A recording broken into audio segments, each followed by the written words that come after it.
The July evening. 8:40, the sun's just slipped behind the barn, and the air over the low ground by the creek hangs thick as molasses. The whole county's at war. On the neighbor's porch they're slapping their own necks, waving their arms, burning a store-bought coil that stinks and barely helps. But on this porch, it's quiet. A woman in a plain dress is shelling peas into a bowl, and beside her 2 children play with bare arms and bare ankles. 8:40 in the evening, July, right down by the water, and not a single mosquito. No spray, no candle, no smoke. Just one bush by the door, planted by her grandmother. You know the feeling. The thin whine by your ear at 3 in the morning. 5 red welts on your ankle by sunup. The $10 bottle that gives out after 2 hours, 3, 4, 5 of them a summer, $60 just to sit peacefully in your own yard. And they still find you. But these people in the low ground didn't buy a thing. 200 years ago, long before the spray can, the Amish and the old families who worked this land kept one bush by the threshold, and by the old-timers' telling, mosquitoes gave the house a wide berth. 1. Bush.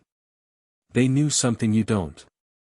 And someone worked very hard to make sure you forgot it. My name is Amos. I grew up among people who still live with no outlet in the wall and no can in the pantry, in Lancaster County, where the roads still remember the beat of hooves louder than the growl of a motor. And I'm going to tell you what the old folks stopped passing down. 6 ways to put this bush to work for your home, from what you can do free this very evening, to the one the whole homestead leaned on. For most of them you won't pay a cent. The bush is tansy. The old folks called it bitter buttons, for its flat yellow blooms, like little brass buttons off a shirt, no bigger than a fingernail. Crush a leaf between your fingers, a sharp, camphor, bitter scent hits your nose, and your fingers will still smell of it an hour later, no matter how you wash them in well water. That very smell that, the old folks said, the mosquito can't stand. It grew by every old threshold in Lancaster from the day the first settlers drove the first stake in here back in the 1740s, and not for looks. The 6th way, the last one, the modern world got exactly backwards. Everything they sell you today is built back to front compared to what my grandfather did. And when I show you that at the end, you'll never look at your bottle the same way again. Stay with me. This is the thing they stopped teaching.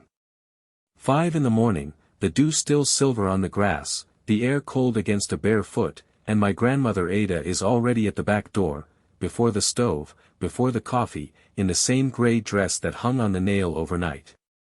She picks 3 or 4 tansy leaves by the porch, works them in her palm until they turn damp and dark, until the sap seeps out along the lines of her skin, and lays them along the sills of the windows that face the low ground, where the swarm will come by evening. Why at dawn? A freshly picked, crushed leaf gives off its scent the strongest in those first hours, while the night's moisture is still in it. By sundown, when the mosquito rises off the water, the sill is soaked clean through with bitter camphor, the wood has drawn the smell into its pores, and, as the old folks believed, the insect turns aside right at the frame, never coming in. You don't need a garden, you don't need to wait a year. This very evening, if tansy grows anywhere near you, along a ditch, by a fence, on the vacant lot behind the garage, pick a handful of leaves, crush them, and lay them on the sill by the spot where you sit at dusk. That's all. Free, 2 minutes. But one sill is one window, and a house breathes through a dozen cracks, and a fresh leaf loses its strength in a day or 2, curling and drying into brittle dust. Grandmother Ada knew that, which is why by noon she turned to the thing that lasts for months. Noon, 90 degrees in the shade, the air ringing with heat, and even the hens have crawled under the porch. Look inside my grandfather Levi's barn, up under the rafters, where it smells of hay and warm pine, bunches of tansy hang tied with twine, blooms pointing down, drying there since mid-July. Why dry what grows right by the door? Because a dry bunch works not for 2 days, but clear through to fall, to the first frost. Grandfather bound the stems into a bundle as thick as a good man's fist, 20 stalks, no fewer, and hung one over every door and by every open window, at head height, right where your shoulder brushes it as you pass. Every time the bundle swings in a draft, it lets out a fresh wave of scent with a quiet, dry rustle. One bundle to a door kept the air bitter from July through September. Gather your own bundle in July, when the bush is in full bloom, hang it blooms down in a dry, dark place for 2 weeks, and there's your bitter scent for the whole summer, one you never have to pay for again. But a bundle over the door holds the line up high, at the lintel. And the mosquito that's already slipped into the entry travels low, right along the floor, down the cool boards. The old folks covered that too, with what they spread underfoot. Look inside old Rebecca's house at the edge of the village, at the hour she swept the earthen entry with a birch broom. Scattered across the boards by the threshold is dry tansy, not a bouquet on display, but handfuls underfoot, mixed in with threshed stems. Why trample a good plant?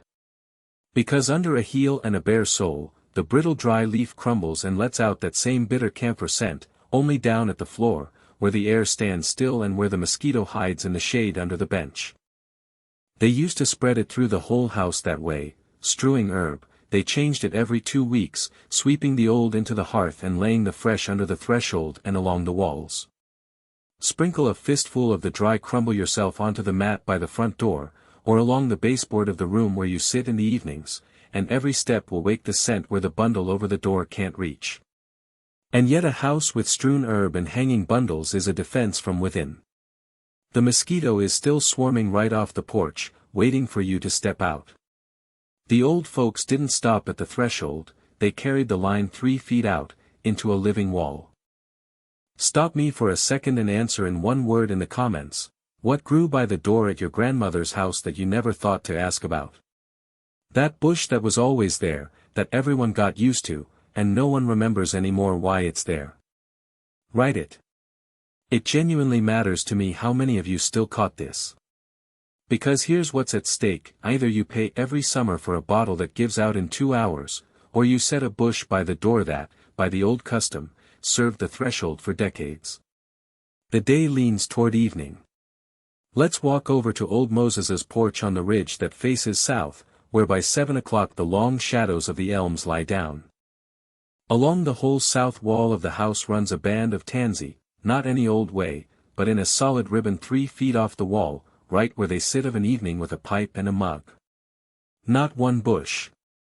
A wall waist high. A picked leaf smells only where it lies, but a living bush, warmed by the day's sun clear down to the root, gives off its scent all evening on its own, with no help from you, right when the mosquito comes out to hunt. Moses set young bushes a hand's width apart along the edge of the porch and the path to the door, so that anyone walking would brush the leaves with a knee and a trouser leg and wake the scent. Tansy grew by these thresholds since the 18th century, spreading on its own by the root. You don't have to water it in a drought or sow it again. Plant it once, and it stands by the wall as long as the house stands. Set your own ribbon this fall or early spring along the side where you sit in the evenings, and in a year you've got your own living wall. One honest warning, this is a bush for the yard, not for the plate. Don't chew it, don't brew it, keep it where the livestock and the little ones can't nibble it. Its job is to stand by the wall and hold the air. But the living ribbon stands solid along the wall, and there's one weak spot on the homestead where the wall breaks, the door itself, that opening thrown wide in the summer heat. There the old folks set a separate guard. At Uncle Josiah's house, over the open door in summer they hung not a bundle but a whole curtain, a string of dry tansy stalks on coarse thread, like the beads you tell with your fingers, running clear to the threshold. Why put up a curtain where a bundle already hangs? Because a bundle stays put, but a strung curtain sways with everyone who comes and goes, catches your shoulder, your arms, and showers whoever passes with a cloud of bitter scent head to foot. The wind off the low ground passes through it like through a sieve and carries the smell into the house. String a dozen dry blooms yourself onto twine, hang it in the frame of the door that opens most often, and let every gust and every soul who enters wake the line right there in the throat of the passage, where the mosquito tries to slip in behind your back. And yet both curtain and ribbon wait for evening passively. But the old folks had a move that turned defense into attack, for that short, meanest stretch of dusk when the swarm comes on like a wall. And here's where the modern world got it all backwards. 8:40, that very hour by the water when the mosquito rises in a cloud off the low ground the day has warmed. Let's go back to Grandfather Levi. At the summer hearth in the yard, when the coals had burned down to a steady crimson glow with no flame, he'd toss a handful of dry tansy onto the very edge of the coals, not into the fire, but at the rim, where it doesn't catch but slowly smolders, curling black. A thin ribbon of bitter smoke crept low over the yard, clinging to the grass. That smoke is the last line, for the half hour to an hour after sundown, when the thickest, meanest raid comes. A handful of dry blooms on the edge of the coals, upwind of the people, so the smoke drifts toward you and not away, and it settles like a veil right where you breathe the evening air. Only outdoors, in the open air, never in a closed room, and well away from dry grass and the haystack. A coal is a coal, it doesn't forgive. Half an hour of smolder from one handful was enough to sit out the whole dark part of the evening by the cooling hearth. Put them together, the crushed leaf at dawn, the dry bundle over the door, the crumble under the threshold, the curtain in the frame, the living ribbon by the wall, the handful on the coals at dusk. You expect me to say, pick whichever's easiest. No. And here's the thing the modern world turned inside out. Look at what they sell you. A bottle you spritz on your skin. The whole idea of the can is war with one mosquito, point blank, on your arm, on your neck. A fight you wage over again every 2 hours, all your life. You are the battlefield. You defend 1 square inch of your own skin, and the moment the scent fades and the sweat washes it off, you start all over. My grandfather never fought a single mosquito. Not once in his life. Tansy kills nothing. The old folks believed something else, that the mosquito dislikes this smell at the boundary and turns aside before it ever reaches the porch. Grandfather guarded not the skin, but the air along the edge of the homestead. The line, not the fight. That's why all these moves aren't 6 different tricks, but one wall in several layers, at the window, over the door, underfoot, in the doorway, along the porch, over the coals. One design, so the air at the edge of your home smells, all evening long, the way the old folks reckoned the mosquito couldn't stand. And then, by their word, the fight simply never starts. And now, who buried this? And I'll be lying to you if I say a law came down and the bush was banned. There was no law. The truth is colder and simpler. A bush you plant once and gather your own seeds from by the handful into a paper twist, that can't be sold to you every month. But a bottle can, and they will, all $60 a summer. No one banned tansy, it just stopped being profitable to remember. It wasn't pushed out by any power, but by a shelf in a store with a bright label. Where I come from, we said it this way, they didn't take these things away, they let you forget them. Too cheap to make money on. Too simple to advertise. And there's the whole secret of who buried it, not a villain in a dark office, but a price tag the bush by the door doesn't have. Gather the whole picture in one breath. Dawn, you crushed a leaf and laid it on the sill on the low ground side. Noon, you tied the dry bundles, hung them over every door, scattered the crumble under the threshold. Evening comes, the living ribbon 3 feet off the porch breathes on its own, the curtain sways in the frame. Dark falls, a handful on the coals, upwind. Several layers, one line, and all evening the air along the edge of the house smells the way, by the old custom, the swarm gave a wide berth. Not 5 purchases a year. 1 bush. This very evening, do the simplest thing, the one grandmother Ada started with, if tansy grows anywhere near you, pick 3 or 4 leaves, crush them until they darken and the sap seeps out, and lay them on the sill by the spot where you'll sit at dusk. 1 window, 2 minutes, $0. That's where the wall begins.